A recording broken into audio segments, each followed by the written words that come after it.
हमारे शो में स्वागत है। मैं गुंजन द लीड स्टोरी से। आज हमारे साथ ग्वालियर के जाने माने कार्डियोलॉजिस्ट डॉक्टर सुनील गजेंद्र गडकर जी मौजूद हैं। आपका बहुत बहुत स्वागत है सर। धन्यवाद। सर एक ऐसी हस्ती है जिन्हें जो इंट्रोडक्शन के मोहताज नहीं है। नमस्कार सर। नमस्ते सर। आज हमारे दर्शकों को भी नमस्कार। सर आज हमारे बीच जो भी बातें होंगी वो हार्ट टू हार्ट होंगी, not as a doctor, as a person भी हमें आपको जानने का मौका मिलेगा। जी सर शुरू करें। हाँ बिल्कुल। सर पहले तो आप हमें अपनी इंस्पिरेशन के बारे में बताइए कि आपने ऐसा नोवेल प्रोफेशन ही क्यों चूज़ किया। हम जॉइंट फैमिली हैं और मेरे चाचा जी जो मेरे पिताजी के छोटे भाई थे वो डॉक्टर थे और मैं उनसे 10-15 साल छोटा था, पर लेकिन मैंने उनको बचपन से अपने बचपन में डॉक्टरी की शिक्षा प्राप्त करते हुए, फिर आगे डॉक्टर की हैसियत प्राप्त करते हुए, फिर आगे डॉक्टरों का एडमिनिस्ट्रेशन करते हुए, ये सब बचपन से देखा था।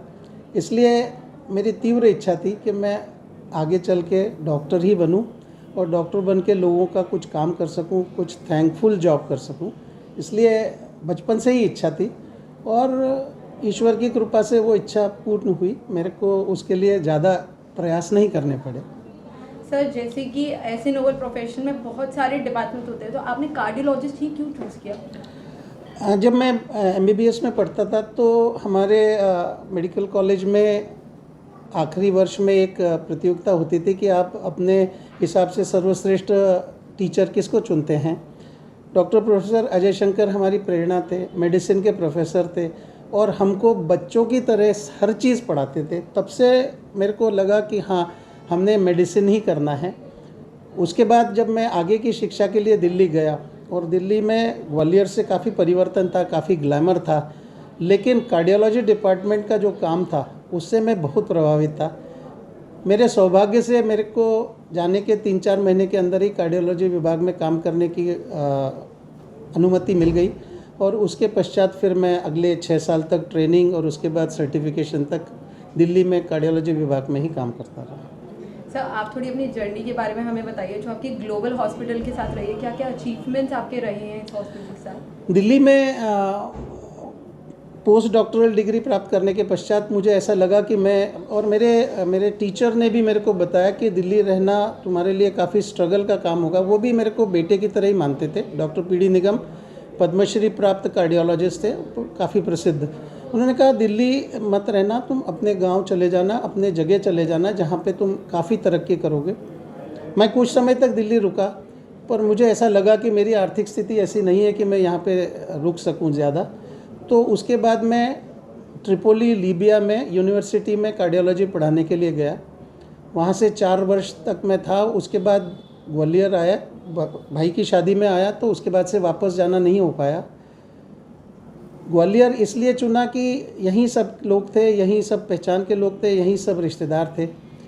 छोटे दर्जे पे ग्वालियर में शुरू किया और हम 4 लोगों ने, डॉक्टर लोहिया, डॉक्टर मिड्डा, मैं, हम सब लोगों ने विचार किया कि एक अस्पताल शुरू किया जाए। इस तरह से जनक अस्पताल में काम करना चालू किया। अगले 12 वर्ष तक हमने जनक अस्पताल में काफ़ी मन लगा के काम किया, लेकिन थोड़ा साइज़ छोटा था और जिन चीज़ों के लिए हम ट्रेंड थे उस चीज़ें बहुत सी वहाँ नहीं कर पा रहे थे। इसलिए हमने सोचा कि हमको और बड़े सेटअप की ज़रूरत है। इस बीच में कार्डियोलॉजी में भी काफ़ी तरक्की हुई और ग्वालियर में भी काफ़ी तरक्की हुई, जिससे हम और चीज़ें ला सकें।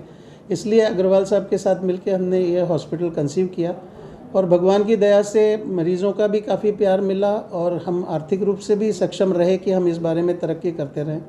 इस तरह से हमने कार्डियक सर्जरी को छोड़ के कार्डियोलॉजी में सारी चीज़ें करने की व्यवस्था ग्वालियर में यहाँ पे करी और हम रोज़ कर ही रहे हैं।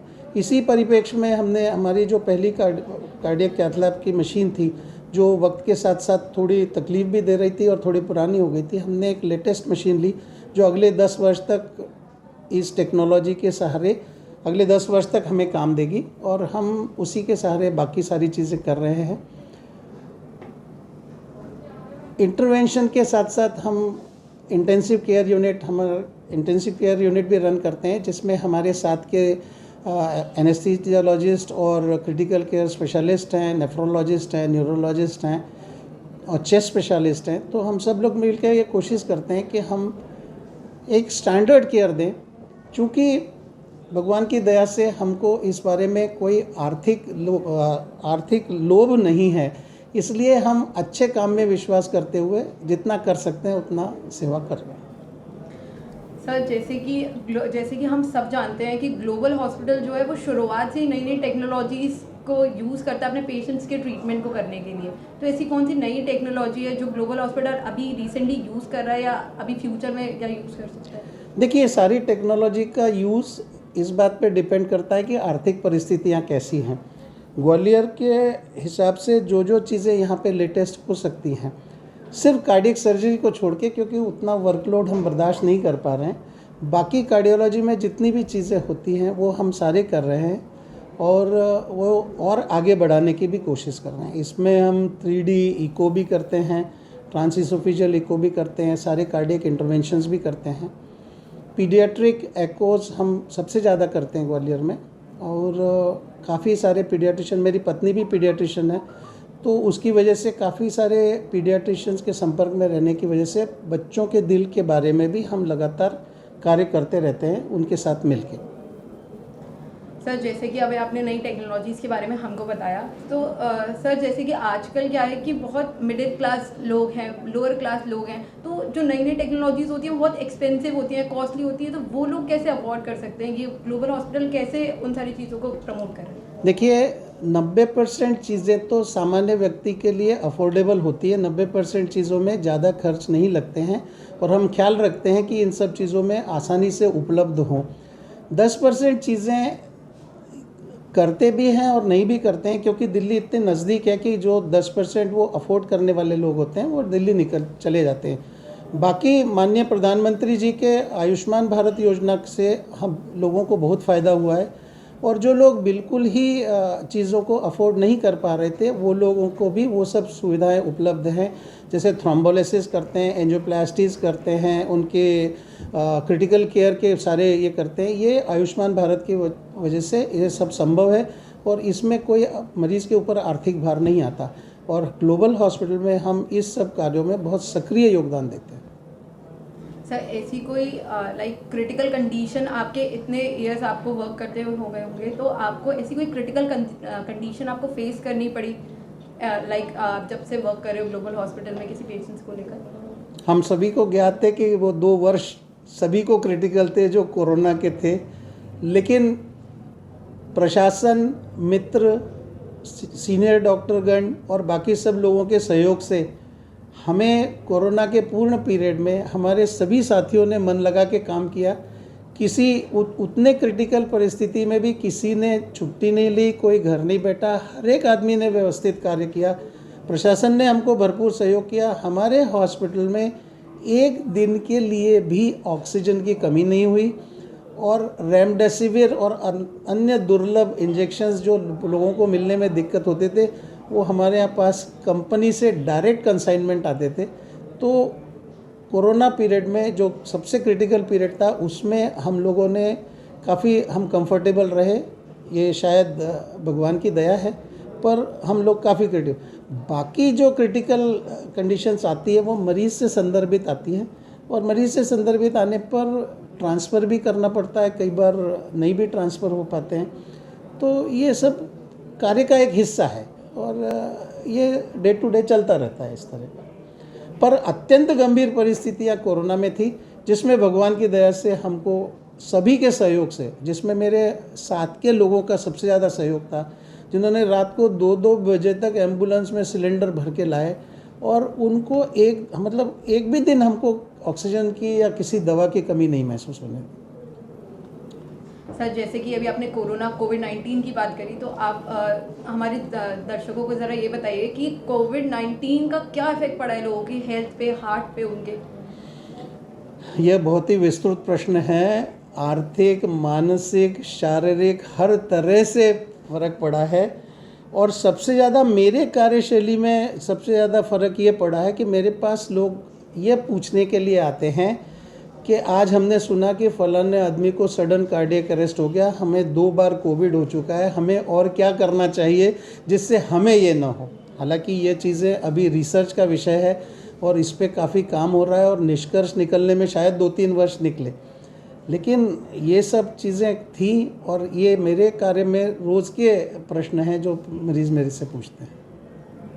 सर जैसे कि आजकल आप खुद देख सकते हैं, आपको खुद बहुत ज़्यादा स्ट्रेस होगा अपनी खुद की लाइफ में, और बहुत लोगों को लाइक स्ट्रेस का क्या इफेक्ट पड़ता है लोगों की हार्ट पे, उनकी हेल्थ पे, या उनको स्ट्रेस सबसे बड़ा इफ़ेक्ट है, क्योंकि इंसान के शरीर दिमाग से कंट्रोल रहता है। शरीर का हर अंग, हर भाग दिमाग के कंट्रोल में रहता है। और आजकल का सोशल स्ट्रेस, आजकल का पारिवारिक स्ट्रेस, आजकल का इलेक्ट्रॉनिक स्ट्रेस, इन सब चीज़ों से लोगों पे बहुत फ़र्क पड़ रहा है। और इसकी वजह से यंग जनरेशन में काफ़ी मानसिक एवं शारीरिक बीमारियां हो रही हैं।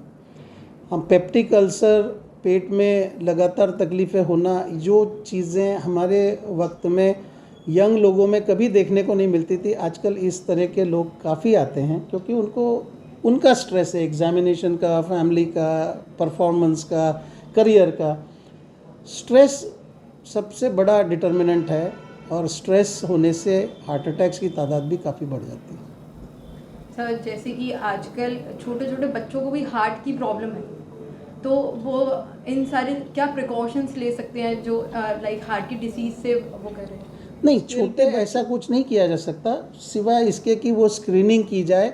अभी हमारे देश में इतनी तरक्की हुई है कि आपको जान के ताज्जुब होगा कि जितने बच्चे कंजेनाइटल हार्ट डिसीज़ के हैं, उससे ज़्यादा व्यक्ति बड़े लोग कंजेनाइटल हार्ट डिसीज़ के साथ जी रहे हैं।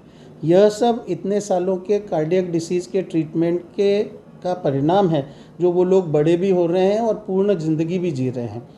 पर इनको रोकने के लिए, कंजेनाइटल हार्ट डिसीज़ को रोकने के लिए तो गायनेकोलॉजिकल लेवल पे या पीडियाट्रिक लेवल पे स्क्रीनिंग होनी चाहिए, जिससे कि उन लोगों को जल्दी पकड़ में आ सके और उन लोगों को बेहतरी के लिए जो भी किया जा सके।